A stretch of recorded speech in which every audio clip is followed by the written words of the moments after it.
كله موجود يعني الكلام ده بدايه تجارب. انت فاكر انا جاي بصور فكره كده عشان انا شايف عشان كده بقول لك ايه قلت له انا بدايه هرد عليك انا قلت من 99 لغايه النهارده واخد بالك عرضت الاسئله اللي حضرتك كده دي كتير. انا عارف حضرتك هتقول السؤال ده ايه هرد عليه انا راجل فلاح اساسا حته السنه دي فكرت اول حاجه انا عشان اوصل لحكايه الترانسبين ان انا احطهم وعمليه برضه ان السمك ان عندي السمك بتاع الميه انا بستخدم 50 سم سمك تمام. بتوع السمك بيقول لك لازم على الاقل متر عشان ان هو يعمل عادي تمام. انا ربنا عليهم ان احنا جبنا الترابيزات حطيناهم فوق الترابيزات فبتعمل عمليه تصديق عشان عمليه الشمس والاضاءه اللي بتخش وكل الكلام ده موجود عليه ان احنا جربنا ومات وجربنا ومات وجربنا وحصل فيه مشاكل لغايه لما وصلنا لده. يعني حتى تركيبه بتاع وضعهم في بعض دي ما جاتش من اول مره بجد. احنا بقالنا 5 سنين بنشتغل في الموضوع ده. احنا في اول اللي كان سبب الفكره كنا عملنا حوض خشب وجبنا شويه سمك بورسي ورحنا جايبين لهم وحطينا فيه خس تمام. لقينا الخس عمال يكبر وما بنحطش اي اسمده. احنا متوقعين اللي هيحصل ايه ان احنا لما نشيل مش هنلاقي بذور تمام. الانسان بيتغذى على الجذر بتاع النبات. وقلنا بينا احنا طلعنا جذر قد كده من الخصايه. ليه؟ لان السمكه عماله تبص تعمل كسر سمك كميه قوم يطلع تمام. وكل الجذر اللي طالع لونه ابيض بنزيد لان هو اي جذر بيبتدي يهدم السمكه بتاكل. فده اللي خلينا نفكر على طب ما احنا زرعنا الصبح طب ما نجيب دوله. انا مش عايز اقول حاجه ان في حاجات ثانيه احنا بنفكر فيها وشغالين فيها. واحد من اللي اشتغلوا معانا كانت العماره بتاعته دور 12 دور. فالفراغه ما كانش فيه حاجات بتعمل تطبيق فالفراغه تطلع مشوهه. فقلنا له ده عشان كده لازم يبقى فيه حشرات او دي نحل. الراجل من نفسه رايح جايب كام خليه نحل وجاب واحد زرعها طلع عسل نحل لم اكل في حياتي مثله. انه بقى ولا متغذى على سكر ولا متغذى على حاجه وهو مش شغال تمام. وندرس اقتصادياته لان عمليه كام خليه عشان الراجل اللي هيجي يتابع النحل مش اي واحد يقدر يعملها. واخد بال حضرتك فلازم اجيب الزياره بتاعت ابو 60 جنيه للراجل بتاع النحل لازم تبقى على كام يطلع. الراجل لما جه يبيع الكيلو كان بيقول 25 الناس عارفه بقى ثمن العسل قالوا ثمن النحل 80 جنيه. ليه؟ لان ده صافي ما فيهوش اي اضافات. واخد بال حضرتك لدرجه ان واحد ضرب منه مش شطار بس طبعا لا نبيعه في مصر احسن من نبيعه في مصر. في تجربه حقيقيه في بصل كده بيزرع لقيت بيزرع فسيبته يزرع فلقيت في بصلتين قعدوا يزرعوا لغايه لما طلع بصل اخضر كبير كده عمل نكش البصل اللي حضرتك ده احنا بنعمله ان انا عندي سلك في السن الطالبه عشان تطلع البصل بتاع التصدير اللي هو زي القلم والمساحات والكثافات اللي موجوده بنفس الطريقه بدون حشائش. مشكله البصل الاخضر للتصدير بالتكلفه العاليه بتاعته الحشائش. لما بتزرع في اي ارض الحشائش بتاكل وعشان تنظفها بتدفع حوالي 5000 جنيه على الفدان تكلفه ازاله الحشائش. وبالتالي هنا ما بيبقاش فينا اي نوع من انواع الحشائش فتوفرت التكلفه. ده حضرتك انا عارف هو طبعا البصل بيزرع على اي بيت بيحصل لكن اقصد لو انا هطلع على الانتاج السوداني ده النظام سمك البلكونه تمام. ده للاطفال الاطفال تصحوا من المطبخ ان العمليه عمليه كامله بقى تحسب كام سمك هو ده المهم. بعدين احنا كنا فاكرين ان كل انواع السمك طالما وصلنا للموت يبقى هنعمل لقينا الجمبري والصغير بيطلع كميه امونيا والفضلات اكتر من السمك الموت الكبير وبالتالي محتاج كميات كبيره. حاجه ثانيه من سلوكيات السمك الجمبري لازم يعمل تغيير للايه؟ للشل بتاعته. يقعد 4 ساعات على ما يكون الثانيه. في الوقت ده المشل تاكل اللي من غير شل. فبالتالي عرفنا له ان احنا حطينا مواسير عشان يخش بقى الهدوم وهو عشان ما ينتجش تمام. ده بيطلع كم طحالب جوه الحوض ويتغذى عليها. فكل حاجه بتتحسب على اساس ان انا لازم بعد كده اجي اللي هيعمل الخدمه اقول له تعمل كذا وكذا وكذا بس تنظر ما تغيرش فيه.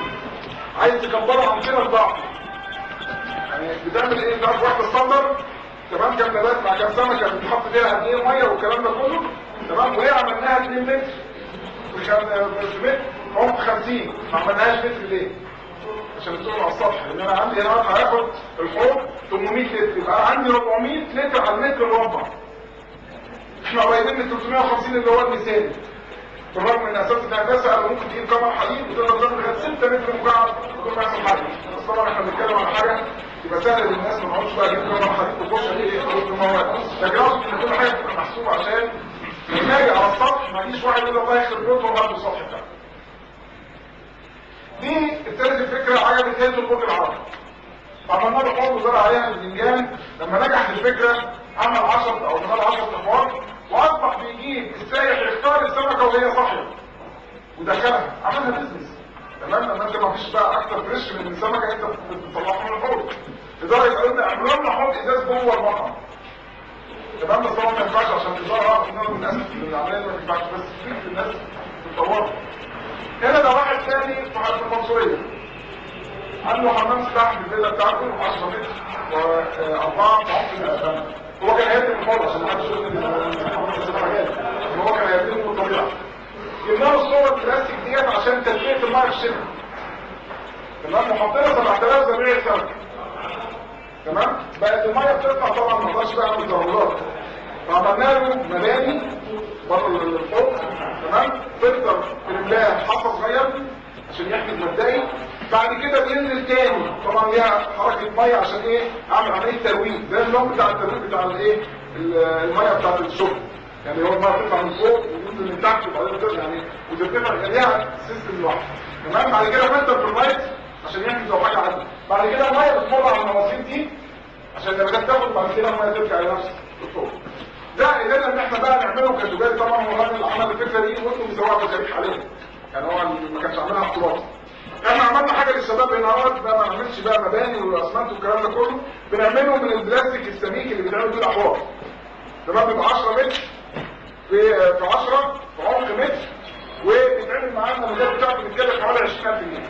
بيجيب من 3 ل 4 طن في السنه. المساحه الصغيره اللي احنا بنتكلم عليها ودي بتتعمل. واصبح اكتشفت من البيئه ان في مزارع كتيره اتقفلت بسبب ان الميه اللي بتتصرف اللي لازم نغير الميه هنا ما بنغيرش ميه. ده شكل طبعا من جوه الصوبه، وده شكل النباتات، وده شكل السمك اللي طالع. طيب احنا قلنا ما بنستخدمش مبيدات في زراعه من غير اصابات مرضيه استحاله. تمام؟ وبالتالي تستخدم الوقايه خير من العلاج. فبنيجي مثلا الزبوبه البيضاء بتنجذب ناحيه اللون الاصفر، فنعلق لها مصايد لونها اصفر بتبقى لازيه. تمام؟ اللوحه صفراء وبتدهن اي زيت وايه تلزق فيها القشره. التريبس مثلا بيحب اللون الازرق نقوم نحط له ازرق. المصادر الضوئيه عشان الحشرات تيجي تذبحها تقوم واقع طبعا في جاز او زيت عشان ما تقومش تاني، او لمبه جاز ممكن استخدم ده. الطيور من الحاجات اللي ما بتاكلش حاجه فيها مبيدات او تلوث ابدا. واول خاص زرعناه في شوربه بعد ما الخاص اكتمل نزلت عليه العصافير خالص عليه. احنا كنا مبسوطين ان احنا حسينا ان احنا نجحنا ان احنا طلعنا حاجه خاليه من المبيدات، لكن صاحبه البيت زعلت يعني ما كانتش الخاص بتاعها. تمام؟ وبالتالي عملنا الايه؟ الشبك ده عشان يحمي من العصافير. في طبعا النمل بنحط له تحت الترابيزات حاجات فيها جاز عشان لما يجي يطلع. الفيران بنعلق لها شبك عشان وهي طبعا ما تقدرش يعني كل حاجه على حسب الايه؟ الظروف. طبعا كل الكلام اللي قلناه حلو من غير ما يبقى فيه فلوس تخش جوه جيبي. حتى لو انا وفرت فلوس كتير مش هعمل الموضوع. وبالتالي عملنا انا يهمني ايه؟ يهمني نطلع السطح صيف شتاء عشان اخد الفوائد التانية. عملنا رساله ماجستير اتعملت معاها للبيئه الاساتذه اللي فيها ما لهمش علاقه بالمشروع، كلهم اساتذه اقتصاد على اعلى مستوى. تمام؟ حسبوا في الدراسه ان المتر بتاع الصفحه اجره، الميه بفلوس، العماله حتى لو بشتغل بفلوس، يعني حطوا كل حاجه في الايه؟ في الحسابات بتاعتهم. تمام؟ كانك طبعا لو اتوفرت هو خير، ولكن لازم نحطها بالشكل ده. في طبعا نسبه فائد وفي ديبريشيشن وفي يعني في حاجات كتير قوي. عملت دراسه الامثله، دراسه جدوى كامله سنه كامله حطينا فيها الاحتمالات المختلفه. انا كواحد عايز ازرع، في عندي صيفي وفي عندي شتوي. تمام؟ طلعت النتيجه في حاجات بتكسب، في حاجات بتخسر، في حاجات بتجيب تكلفتها. وما ده شر اللي بيخسر، لان ممكن واحد زي ما قلت واحد عايز ياخد جرجير اغلى شويه تمام بس نظيفه بيعملها. بس بقول له لما اقول له انت هتعمل مشروع تجاري هتبيع فين؟ هتبيع في السوق العادي وما تعملهاش.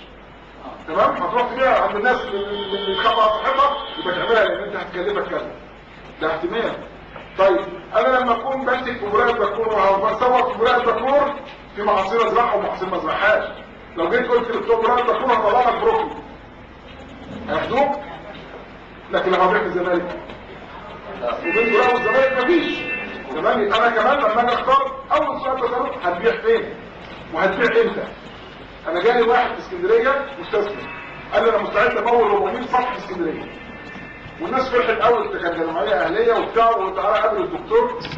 فقال لي انا عايز عشان اصدر فلفل ملون. قلت له انا اسف جدا ما اقدرش اقرر لك فلفل ملون في الشتاء. الفلفل الملون في الشتاء لازم تحت صوبه هو مدفع مش صوبه عاديه، انا ما اقدرش اعمل لك ده على السطح. قال لي ما في حاجه ما ينفعش. قلت له ما لازم اكون صريح معاك، يعني انا مش فرحتي ان انا اعمل 400 سطح وبعد كده الدنيا يعني فلازم اعرف هنزرع امتى ونسوق لمين وامتى عشان اقدر ان انا ايه اقول لك الحاجه دي تعملها ولا لا. وبالتالي انت عايز استخدام الشخصي يا عم دي هكلمك كذا. طيب هنيجي مثلا كامثله، لو انا عندي متر مربع اللي هي الترابيزه ازرعها جرجير في الشتاء وملوخيه في الصيف. سيبك بقى من كل الحاجات اللي هي دي، خلينا في الجدول الايه الصغير اللي هو عندي نوعين من التكاليف. ثمن الترابيزه وبقسمها على 5 سنين، وعندي تكاليف التشغيل السنويه. تمام؟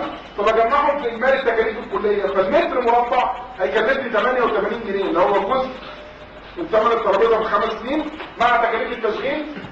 اجمالي الدخل على السعر العادي اللي احنا بنتكلم عنه اللي هو 171 جنيه، يبقى صافي الربح من المتر 83 جنيه.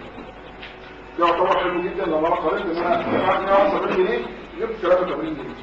ده جرجير وملوخيه. طيب هنيجي نشوف لو زرعت كروم بصير الطماطم المكسب هيبقى شكله ايه؟ ابص بقى هنا اجمالي التكاليف الكليه 96، اجمالي الدخل 164، صافي الربح 68، ارخص من الجرجير والملوخيه. لان المحاصيل الورقيه كل 3 اسابيع بجمع وبطلع كام وببيعه بالرابطه، غير الطماطم اللي بتقعد 3 4 5 اشهر، وبالتالي وبتبقى معرضه ان حصل لها حاجه او فيها اصابات والكلام ده كله، ولكن الحاجات الورقيه بتبقى سريعه. طيب هشوف حاجه ثانيه بقى اللي هو المواسير. المواسير هعمل 3 حاجات. هزرع خبز الرؤوس اللي هو الكابوتشا ده في الشتاء، وهزرع طماطم في الصيف ده في المواسير. الخزان ال 2 متر اللي انا بحطه عشان يعمل ريسايكلينج للميه هزرع فوقيه نعناع. تعالوا نشوف بقى ايه الايراد. هنا خبز الرؤوس هيجيب 1072 جنيه، الطماطم هتجيب 422 جنيه، النعناع هتجيب 570 جنيه. النعناع اللي في ال 2 متر مش في 6 متر، يعني ده 6 متر ده 6 متر. لو احنا شفنا هنا 570 جنيه اكتر من الطماطم، لان انا بجمع كل يومين بقى بحسه بجمع بيغول. تمام؟ هنيجي نشوف التكاليف الاستثماريه 360 جنيه، تكاليف التشغيل 530 من كل كام 890 ل 8 متر مربع. اجمالي الدخل 2064، يبقى صافي الربح كام 1174 جنيه من 8 متر مربع. دي اجزاء انا جبتها بس على اساس ان ايه طبعا الدراسه كتير اللي يحب ان هو يبص فيها. ابتدينا ان احنا نتكلم بقى ازاي نطبق الكلام دوت في المناطق العشوائيه. دي في منطقه الزاويه الحمراء، دي الزباله اللي جمعناها مع السطح، دي الزباله اللي موجوده على الاسطح زي ما كان السطح ده كان موجود، ده شكل السطح بعد ما نضف. طبعا زي ما الوساخه يعني بتعني النظافه بتعني. تمام؟ واهتمنا جدا ان الاطفال لازم يشاركوا في الموضوع، لان هو ده الهدف بتاعنا اللي احنا بنتكلم عنه. ايه رايك في الصوره دي في دار السلام؟ ده مسجد في منطقه عشوائيه. شوفوا الخضره